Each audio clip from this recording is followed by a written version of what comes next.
Hello guys, आज straight line का आखिरी पार्ट शुरू हो रहा है। स्टार्टिंग में मैंने आपको कहा था कि 3 पार्ट्स में डिवाइड कर रहा हूँ, 3 मेजर पार्ट्स में इसको डिवाइड कर रहा हूँ।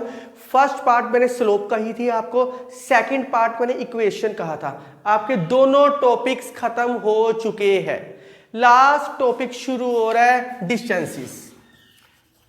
लास्ट टॉपिक शुरू हो रहा है डिस्टेंसेस। इसके अंदर आपने कौन कौन से टॉपिक करने हैं तो देख लो आप स्टूडेंट्स। अब जो लास्ट टॉपिक आपका बचे है वो बचा है डिस्टेंसेस। इस डिस्टेंसेस टॉपिक के अंदर आपने ये सब टॉपिक्स करने हैं जिसके अंदर circumcentre, orthocentre, centroid are very important. These are very important. Paper में ब्राइट चांस है इन्हीं का क्वेश्चन आएगा ही आएगा। ये आपके ऑब्जेक्टिव में है, ये जेईई मेंस के एक्स्ट्रा टॉपिक्स हैं। ये जेईई मेंस के अंदर आपके टॉपिक्स है, मींस सब्जेक्टिव में आपने इसको इसके साथ रिलेट नहीं करना। अगला आएगा कंडीशन ऑफ कॉन्ग्रुएंसी। इसके अंदर एल्टीट्यूड्स आएगा, मींस परपेंडिकुलर आएगा 3 लाइंस के लिए। Condition of congruency of 3 lines, 3 lines के लिए आएगी। ये इजी है। कॉन्ग्रुएंसी क्या होती है? जो एक ही पॉइंट से पास करती है काफी सारी लाइंस। कॉन्ग्रुएंसी दिस इज, ये एक ही पॉइंट से पास करती है या सारी लाइंस एक ही पॉइंट को मीट करें, कॉन्ग्रुएंसी। उसके बाद आएगी डेफिनेशन। ये चारों की डेफिनेशन बड़ी सिंपल है। ये तो जस्ट एक नोटेशन मैंने लिख दी, शायद इसका कोई क्वेश्चन मिले कि सिंपल सिंपल डेफिनेशंस है। चाहे तो मैं इसको इस सेकंड टॉपिक के साथ भी इंक्लूड कर लेता, कोई बात नहीं था। नेक्स्ट आएगा distance of A point from A line और डिस्टेंस बिटवीन पैरेलल लाइंस। ये दोनों टॉपिक कंबाइंड है कि डिस्टेंस में करवा रहा हूं ना, तो डिस्टेंस कैसे आएगा? ये पॉइंट का लाइन के साथ। और ये टॉपिक, ये दोनों टॉपिक +2 में 3 डायमेंशनल जियोमेट्री में है। इस बारी मैं इसकी डेरिवेशन करवाऊंगा, +1 में डेरिवेशन करवाऊंगा इसकी। +2 में मैंने वीडियो में बोलूंगा जब मैं डिस्टेंस वाला कराऊंगा, कॉपी पेस्ट कर लो आप। तो +1 में डेरिवेशन सिर्फ बताऊंगा कि फार्मूला आया कहां से। बाकी +2 के अंदर आपने कॉपी पेस्ट मारनी है दोनों चीजें। तो उसके अंदर जब मैं करवाऊंगा, मैं कहूंगा कि आप +1 की स्ट्रेट लाइन टॉपिक में करके आएगा। और लास्ट है family of lines through the intersection of 2 lines. ये सेम चीज 3 डायमेंशनल ज्योमेट्री में दोबारा आएगी। बच्चे सोचते हैं कि सर हमने कब किया ये चीजें। ये मैं आज बता रहा हूं कि ये तीनों टॉपिक्स आपको +2 में दोबारा आएंगे 3 डायमेंशनल ज्योमेट्री चैप्टर के अंदर। सो कोई टफ काम नहीं है एक्चुअली में। मेन तो आपने यही समझ रहे हैं। ये बाकी ये दोनों चीज, ये एक्चुअली अगर मैं चाहूं तो ये तीनों चीजें 3 पार्ट्स में कवर अप करवा दूंगा, लेकिन मैं छोटे पार्ट्स बना देता हूं। इसका एक पार्ट, ये दोनों एक पार्ट में कवर कर दूंगा। चाहे 10 मिनट की वीडियो बने पर मैं एक पार्ट में कवर कर दूंगा, छोटा पार्ट बना दूंगा इसके लिए मैं। और इसके लिए भी एक पार्ट, चाहे 10-15 मिनट का वीडियो बने, इसके लिए भी एक पार्ट और एक पार्ट इसके। तो 4 पार्ट्स में है।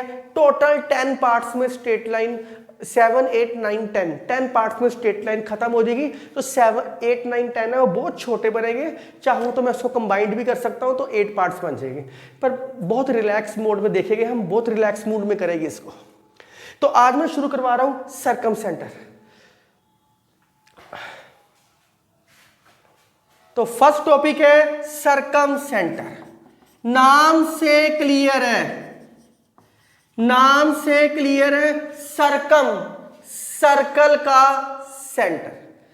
तो बेसिकली सर्कमसेंटर हम कैसे करते हैं? इसके अंदर अप्लाई डिस्टेंस फार्मूला। हम इसके अंदर डिस्टेंस फार्मूला अप्लाई करते हैं। सर्कमसेंटर के अंदर हम डिस्टेंस फार्मूले को अप्लाई करते हैं। और डिस्टेंस फार्मूला आप 10th क्लास में करके आते हो। x2 - x1 का स्क्वायर प्लस y2 - y1 का स्क्वायर रूट।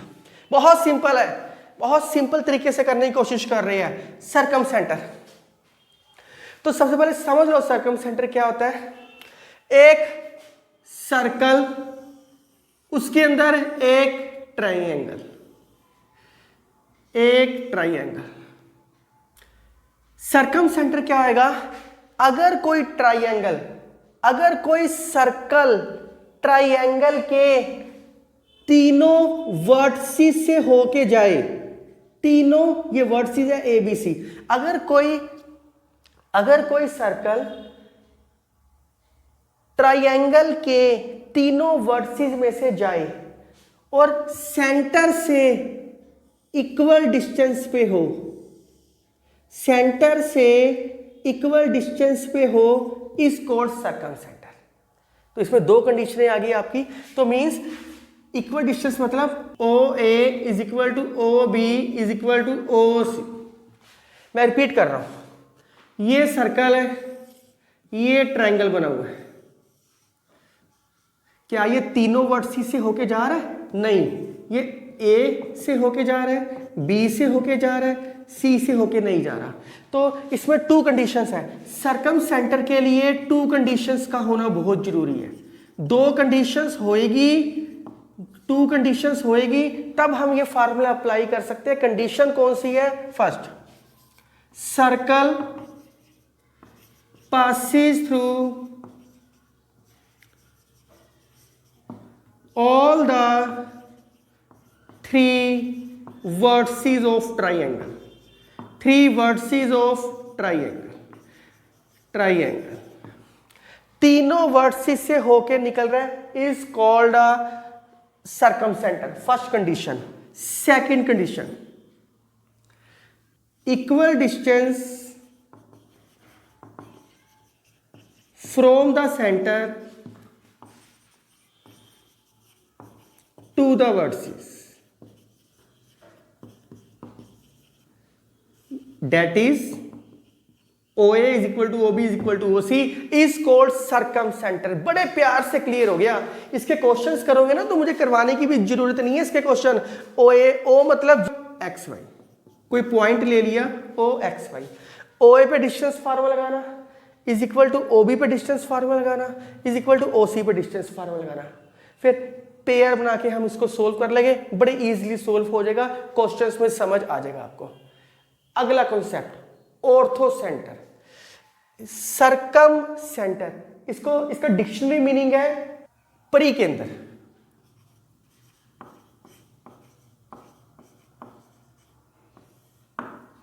परिकेंद्र की सारी कहानी सेंटर पे घूमती है। ये डेफिनेशन देखते हैं। सर्कम सेंटर आप कर चुके हो।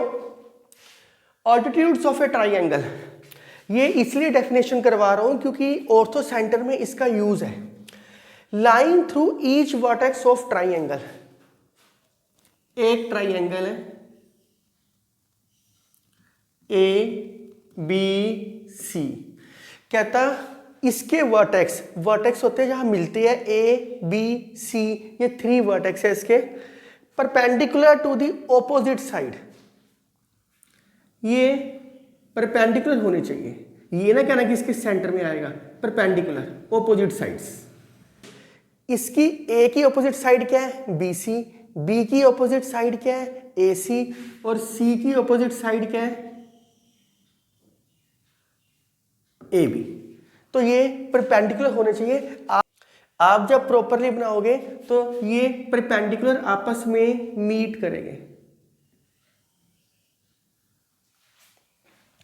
तो ऑल्टीट्यूड्स ऑफ ए ट्रायंगल मतलब परपेंडिकुलर ड्रॉ करना है ऑपोजिट साइड। अब ऑर्थो सेंटर में क्यों इसकी डेफिनेशन यूज हुई? ऑर्थो सेंटर का मतलब होता है पॉइंट ऑफ कॉन्करेंस। कल मैंने बताया था जिसका एक ही पॉइंट से पास होके जा रहे हैं सारे, या एक ही पॉइंट को मीट कर रहे हैं सारे। तो पॉइंट ऑफ कॉन्करेंस है of the altitudes of A triangle. Means अब डेफिनेशन प्रॉपर समझाएगी, जिस पॉइंट को मीट करेंगे, इस पॉइंट को मीट करे, इस पॉइंट का नाम होएगा ऑर्थो सेंटर। इस पॉइंट का नाम होएगा ऑर्थो सेंटर। तो मैं दोबारा रिपीट कर रहा हूं, ऑर्थो सेंटर क्या होता है? ट्रायंगल बनाओ, परपेंडिकुलर ड्रॉ करो, परपेंडिकुलर ड्रॉ करोगे ऑपोजिट साइड से, उसके perpendicular to the opposite side, perpendicular to the opposite, इस पॉइंट का परपेंडिकुलर ड्रॉ किया तो वो ऑपोजिट साइड पे आया, सिमिलर बी का किया, सिमिलर सी का किया। जिस पॉइंट पे वो आपस में मिलेंगे उस पॉइंट का नाम होएगा ऑर्थो सेंटर। इसका मतलब सारी कहानी किसके ऊपर आ गई? A D B E C F. आपके पास सारी कहानी किसके ऊपर आ गई? ADBECF। इसका मतलब आप 3 इक्वेशनें बन गई आपके पास, 3 इक्वेशंस बन गई,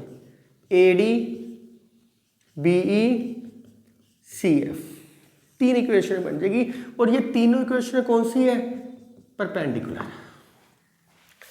तो ऑर्थोसेंटर की सिंपल डेफिनेशन है, जिस पॉइंट पे परपेंडिकुलर्स, ऑर्थो का मतलब मैं बता चुका हूं, ऑर्थो मतलब परपेंडिकुलर केंद्र, परपेंडिकुलर का केंद्र। ऑर्थोसेंटर मतलब परपेंडिकुलर का केंद्र, सेंटर पॉइंट, केंद्र मतलब सेंटर पॉइंट। तो centre point, this is called orthocentre. जितने परपेंडिकुलर्स ड्रॉ करने कर दो, जहां जिस पॉइंट पे मिलेंगे उस पॉइंट का नाम होएगा ऑर्थोसेंटर। इस ऑर्थोसेंटर को निकालने के लिए आपको 3 इक्वेशनें बनेगी, ADBECF। तो इसका मेथड क्या बोलता है? कहता इन तीनों में से कोई भी 2 लाइंस निकाल लो, जो दिल में आए, एनी 2 लाइंस निकाल लो, चाहे ADBE निकाल लो, चाहे BECF निकाल लो। दोनों इक्वेशन को साइमल्टेनियसली सोल्व करोगे, ऑटोमेटिकली इसकी वैल्यू आ जाएगी, ऑटोमेटिकली ऑर्थोसेंटर फाइंड आउट हो जाएगा। अब ये ट्राइंगल ऐसा है, ट्राइंगल किसी भी तरीके का हो सकता है, ये ना समझना कि ये मिड पॉइंट्स है। ट्राइंगल ऐसा भी हो सकता है आपके पास,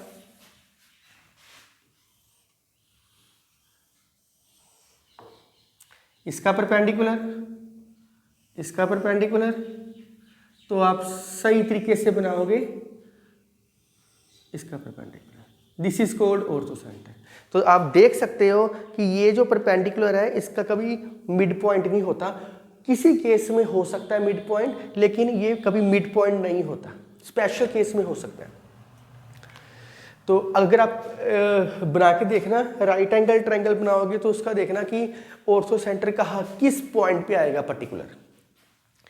नेक्स्ट आ गया सेंट्रॉइड, बड़ा सिंपल है, सेंटर लाइंग ज्वाइनिंग।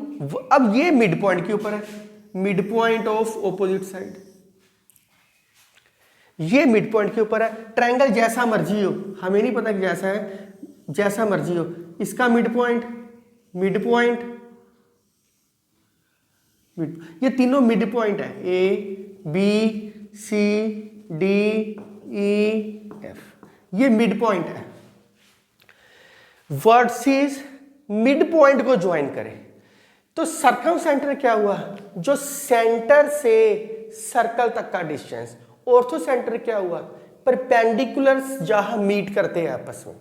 ये तो मैंने डेफिनेशन इसलिए करवाई क्योंकि ये ऑर्थोसेंटर में यूज हो रही थी। और सेंट्रॉइड क्या हुआ? मिड पॉइंट्स, जहां मिड पॉइंट मीट करेंगे। जब भी मिड पॉइंट मीट करते हैं ये हमेशा 2:1 में डिवाइड करते हैं। किसी भी क्वेश्चन में जब मिड पॉइंट मीट करेंगे तो ये हमेशा 2:1 में डिवाइड करते हैं, 2:1 में डिवाइड करते हैं। मैंने क्या बता रहा हूं आपको?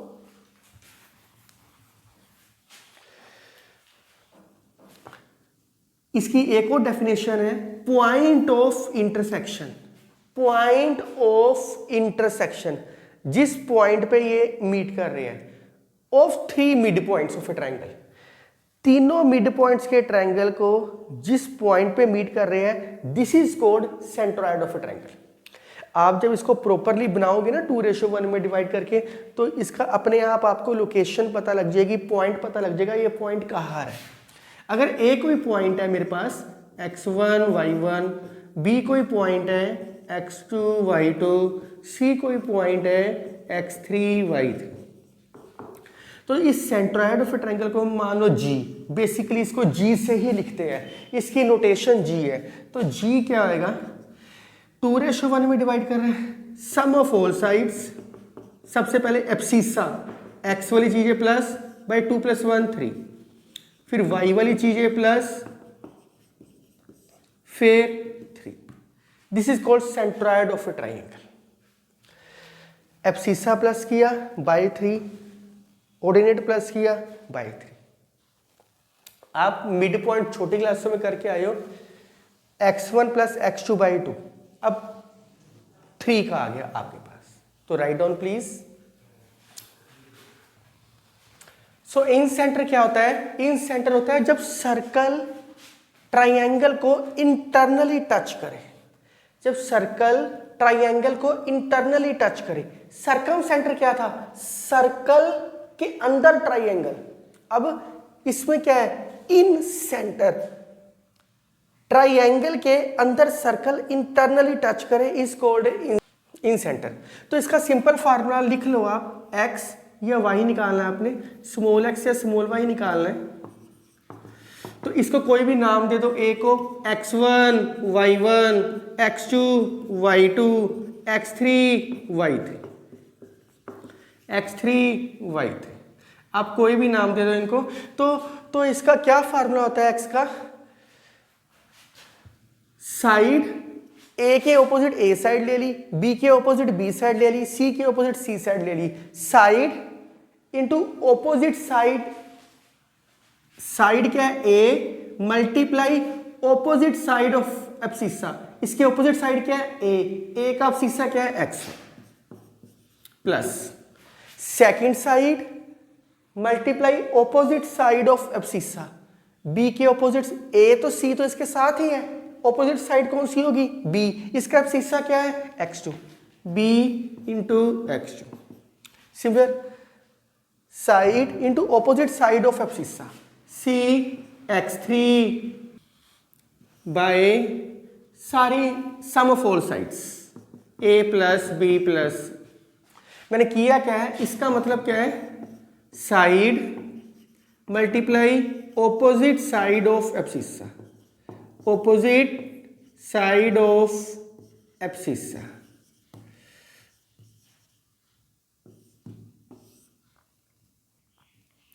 तो सिमिलर अगर मैं y का निकालना चाहूं, क्या आएगा? Side into opposite side of ordinate, ये एब्सिसा होता है, ये ऑर्डिनेट होता है।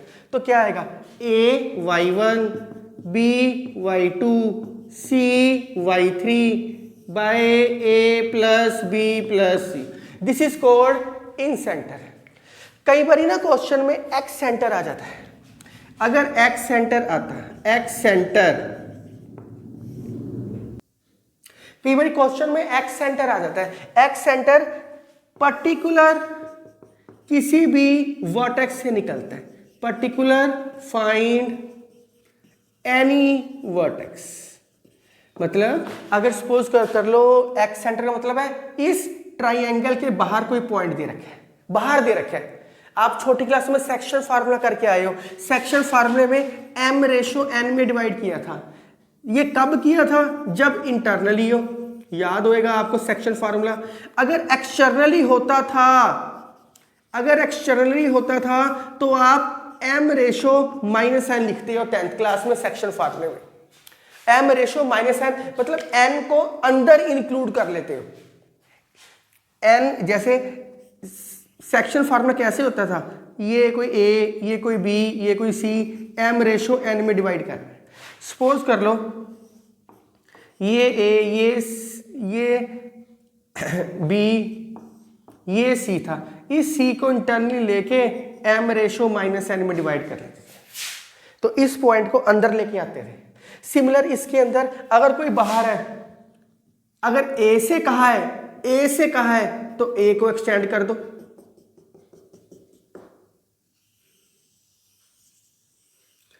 अगर वो b से कहता फिर b वाली चीज को वहां एक्सटेंड करते ऐसे। c से कहता c से। इसको बहुत सिंपल तरीके से समझना कैसे है। अगर एक्स सेंटर पर्टिकुलर किसी वर्टेक्स से निकलता है, सपोज कर लो मैं फाइंड एक्स सेंटर फ्रॉम ए, किसी वर्टेक्स से निकालना चाह रहा हूं, मैं ए से निकाल लेता हूं। ए से निकालने के लिए क्या होएगा? मतलब ए के ऑपोजिट कौन सा है? ए।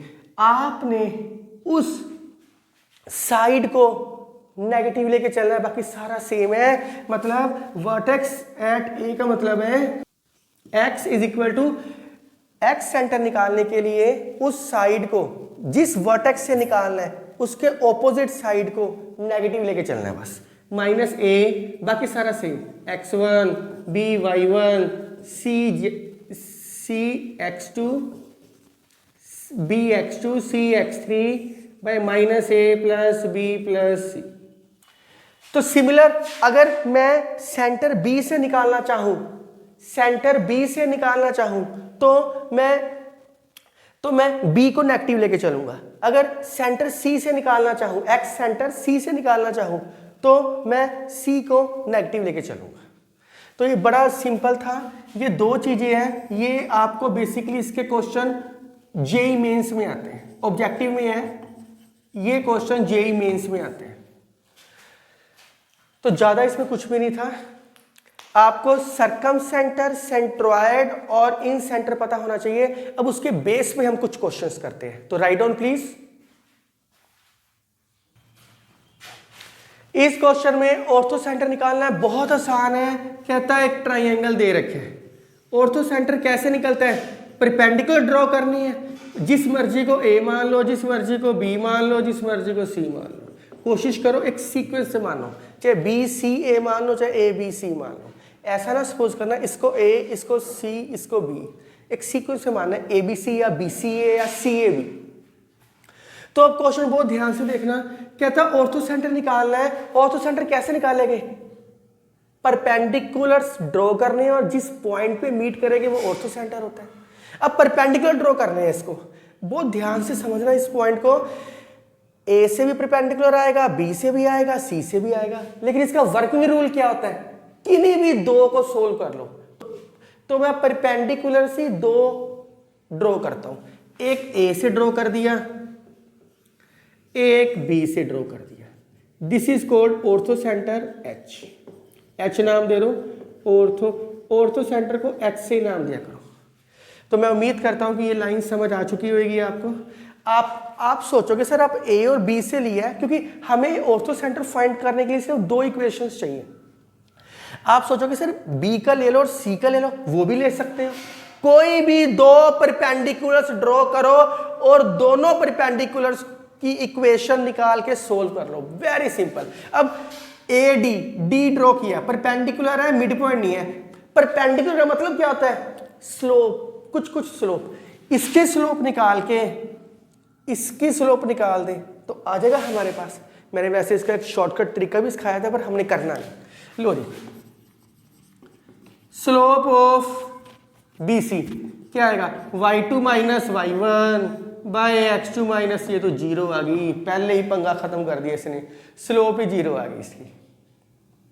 थोड़ा और एक्सटेंड करते हैं। अब स्लोप इसकी BC क्या आ गई? जीरो। किसकी चाहिए? AD की। वैसे अगर स्लोप जीरो हो तो मैंने डायरेक्ट इस लाइन की इक्वेशन लिखवाई है आपको, पैरेलल लाइन हो जाएगी। पर कोई बात नहीं, जिसे नहीं लिखा ना लिखो। स्लोप ऑफ ये BC, ये AD परपेंडिकुलर है BC के, इसकी स्लोप क्या होगी? मैंने लिखवाई है। अगर इसका नाम M1 है, slope of AD minus 1 by slope of BC। अगर आपको याद हो इसका नाम M1 है। M2 is equal to minus 1 by M1। तो क्या आ गया? Minus 1 by 0। लिख लो। वैसे डायरेक्ट भी कर सकते हैं, पर लिख लो, कोई बात नहीं। Equation of line AD। Line की इक्वेशन फाइंड आउट करने के लिए क्या चाहिए था? एक पॉइंट चाहिए था, एक स्लोप चाहिए थी। तो इक्वेशन ऑफ लाइन AD मतलब point slope form y minus y1 slope x minus x1। x की वैल्यू क्या आ गई? 1। डायरेक्ट ही x की वैल्यू क्या आ गई? 1। हम यहां से भी फाइंड आउट कर सकते थे, पर मैंने एक प्रॉपर वे से बता दिया। अगेन ये तो आपने किसकी निकाली है? AD की लाइन की इक्वेशन। ये क्या है? BE की निकालने के लिए वही सेम काम, slope of AC M1, slope of AC की स्लोप क्या आएगी? y2 minus y1 bye x2 minus x1। जिस मर्जी को x1 y1 ले लो, जिस मर्जी को x2 y2 ले लो, एक ही बात है, माइनस कटिंग हो जाएगी आपकी। 1 bye 3 M2 slope of BE। हमने तो BE लाइन की निकालनी है ना, BE परपेंडिकुलर है इस लाइन के, तो क्या आएगा? Minus 1 by slope of AC मतलब M1 माइनस 1 बाय 3 क्या आ गया? -3। खत्म हो गया। इक्वेशन ऑफ लाइन बी क्या आएगी, मतलब पॉइंट स्लोप फॉर्म। ये पॉइंट है, ये स्लोप है, y minus y1 equal to slope x minus x1। क्या आ गया, y minus 3x plus 6, 3x plus y is equal to 9। एक इक्वेशन ये आ गई, एक इक्वेशन ये आ गई। मैंने आपको वर्किंग रूल में यही लिखवाया है, फाइंड एनी टू इक्वेशन। मैंने कोई भी, ये तो इसमें y आया नहीं, अगर आता तो एक्स वाई में एक इक्वेशन ने आ जाना था। फाइंड एनी टू इक्वेशन, खत्म। क्या करना है, मीट करते हैं। मीट कब करते हैं, दोनों को साइमल्टेनियसली सोल्व कर लो, बस खत्म हो गया। तो x की वैल्यू 1 है, डायरेक्ट ही पुट कर दो। Therefore 3 × 1 + y is equal to 9, y is equal to 9 minus 3, y is equal to 6। h क्या आ गया आपके पास, 1,6। तो ऑर्थो सेंटर क्या आ गया आपके पास, 1,6। आप कोई भी दो और लाइंस लेके चलो, चाहे बीई निकाल दो, सीएफ निकाल देना, उनसे भी सेम आंसर आएगा। Write down please.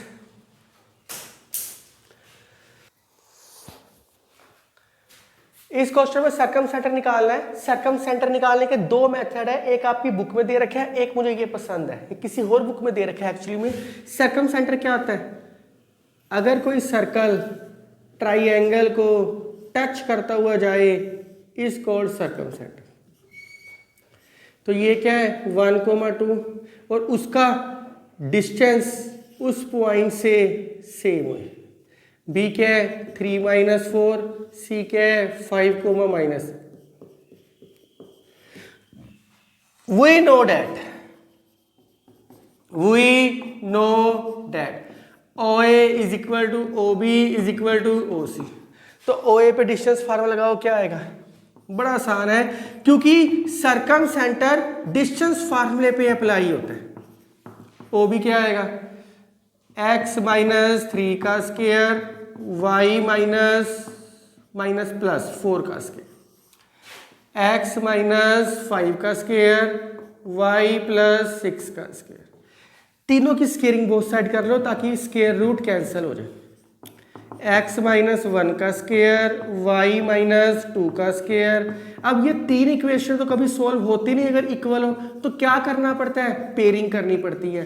पेयरिंग कर दो, पेयरिंग कर दो सारी चीज की, इन दोनों को अलग कर दो, फिर इन दोनों को अलग कर दो, दो अपने आप दो इक्वेशंस फाइंड आउट हो जाएगी आपकी, खत्म हो गया बस। अब तो कैलकुलेशंस है, अब तो आप खुद कर सकते हो। स्टूडेंट्स आपने कोशिश करनी है कि नोट्स जरूर बनाने हैं। अगर नोट्स नहीं बनाओगे तो आपको जब कल को प्रैक्टिस करोगे तो प्रॉब्लम आएगी। तो नोट्स जरूर बनाओ और क्वेश्चंस की प्रैक्टिस करो। अगर आपको ये क्वेश्चन समझ आ रहे हैं और क्वेश्चन समझ आ गया है तो सारा देखने की बजाय खुद सोल्व करो। बस आपने कॉन्सेप्ट देख लिया, बाकी सारा क्वेश्चन आप खुद सोल्व करो, आपको आपका कॉन्फिडेंस लेवल काफी डेवलप हो जाएगा अपने आप। y + 4 का होल स्क्वायर, कोमा x - 3 का स्क्वायर, y + 4 का स्क्वायर, x - 5 का स्क्वायर, y + 6 का स्क्वायर।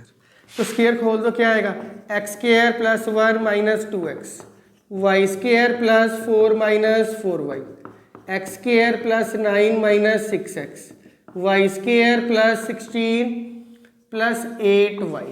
तो x² y² कट गया, ये यहाँ के क्या हो जाएगा, 4x 4y, ये भी यहाँ के क्या होएगा, -12y 1 5, और ये क्या 25 इज इक्वल टू 20। 4 से डिवाइड करना करो, नहीं करना ना करो। इसको सोल्व करो, क्या आएगा, इन दोनों इसमें से 4 से डिवाइड कर ही दो यार, क्या बच गया, x - 3y is equal to 5, इसको भी 4 से डिवाइड कर दो, x - y is equal to 9। तो बस खत्म हो गया, दो इक्वेशन आ गई, x - 3y is equal to 5, x - y equal to 9। Simultaneously solve करोगे तो आपका आ जाएगा y क्या आ जाएगा 2, y की वैल्यू पुट करोगे तो आपका आ जाएगा x क्या आ जाएगा 11, तो आपके पास सरकम सेंटर क्या आ गए 11,2। तो कोई मुश्किल काम नहीं था। अगर इसी क्वेश्चन में मैं बोल देता कि सेंट्रोइड निकालो, तो अगर बाई चांस मैं इसी क्वेश्चन में बोलता सेंट्रोइड को जी से लिखते हैं, वो क्या आता। अगर मैं इसी क्वेश्चन में सेंट्रोइड आपको बोल देता, सारी साइड्स का सम, पहले एब्सिसा का सम बाई 3, फिर ऑर्डिनेट का सम बाई 3। तो मैं एक रफ एग्जांपल दे रहा हूँ, 8 9/3 3 10 में से 8/3। वैसे नेगेटिव नहीं होएगा, मैंने एक एग्जांपल दिया कि अगर इसी क्वेश्चन का वो सेंट्रोइड बोलता एक्स वाली चीज़ों को +/3, वाई वाली चीज़ों को +/3 कर सकते थे। अब इन सेंटर आ जाए तो सिर्फ वैल्यू ही पुट करनी है, तो मुझे कोई खास बताने की ज़रूरत नहीं है। आपको कन्फ्यूज़न ना हो कि ये क्या होता है, ए मैंने इसको ए लिखा था, ये क्या लिखा था। तो ए का मतलब मैं BC के ऊपर डिस्टेंस फार्मूला लगा लूँ। इन सेंटर के अंदर ए का मतलब क्या था, ये साइड कैसे फाइंड आउट होएगी, डिस्टेंस फार्मूला लगा लेना। 5 - 3 का स्क्वायर -6 + 4 का स्क्वायर, अपने आप ए की वैल्यू आ जाएगी। तो मैं एक क्वेश्चन, सिर्फ एक क्वेश्चन प्रैक्टिस लिख रहा हूं, तो आप उसको बहुत आराम से सोल्व करना। इस प्रैक्टिस क्वेश्चन में मैंने सारा कुछ कह दिया, centroid, incentre, circumcentre, orthocentre. Circumcentre से याद आया, कई बार बच्चे कहते हैं सर x² और y² कैंसिल ना हुए तो क्या होएगा। 100% क्वेश्चन में x² + y² कैंसिल होएगा, क्योंकि हम खुद उसको xy सपोज करके चलते हैं। जब हम सरकम सेंटर निकालते हैं तो O पॉइंट को xy सपोज करके चलते हैं, 2x या 2y सपोज करके नहीं चलते। तो हम xy सपोज करके चलते हैं तो वो कैंसिल होना ही होना है, क्योंकि OA OB OC सेम ही बनने हैं, हमेशा सेम बनने हैं। तो ये क्वेश्चन उल्टे तरीके का आ गया। कहता है 3 इक्वेशन दे रखी है, काम बड़ा आसान हो गया, वैसे तो बहुत आसान काम हो गया। ये 3 इक्वेशन है, कोई भी 3 इक्वेशन, इसको मान लो 3x - 4y = 0 ट्रायंगल की, इसको 12y + 5x = 0 मान लो, इसको y - 15 = 0 मान लो। आपको सबसे पहले इसके अंदर पॉइंट्स निकालने पड़ेंगे। पॉइंट्स कैसे निकालेंगे, a कैसे बना है, इन दोनों को यूज करके। y की वैल्यू क्या है 15 पुट कर दो इसके अंदर, 3x - 60 = 0, x क्या आ गया 20, तो a पॉइंट क्या हो गया 20, 50। b कैसे बने, इन दोनों को साइमल्टेनियसली सोल्व कर दो। b कैसे करोगे इसको सोल्व, 3x की वैल्यू क्या आ गई 4y, x क्या आ गया 4y, ये 0 0 आएगा, आ गया। फिर क्या हो गया 0 0 आ गया। इनको सोल्व करो, y क्या है 15 पुट करो, 15 × 12 180, ये 15 है, 180/-5, तो 5 3 15 30 36 -36, तो आपके पास ABC पॉइंट आ गए, इजीली सोल्व कर सकते हो। काम बहुत आसान हो गया डियर। अगर आपको मैं कहूँ इस क्वेश्चन में सेंट्रोइड निकालना है तो कर लोगे। ऑर्थो सेंटर के लिए क्या करना होता है, इसकी इक्वेशंस निकाल लोगे। सरकम सेंटर के लिए O point OA OB OC भी कर लोगे। इन सेंटर के लिए इस पे डिस्टेंस फार्मूला लगा के ऑपोजिट साइड निकाल लेना। तो अगर ये जो वीडियो थी सरकम सेंटर, सेंट्रोइड, ऑर्थो सेंटर, इन सेंटर के ऊपर थी, अगर फिर भी कोई डाउट आता है तो आप मुझे कमेंट करना, मैं एक एक्स्ट्रा वीडियो में रिपीट कर दूंगा। तो आज के लिए sufficient, thank you, take care.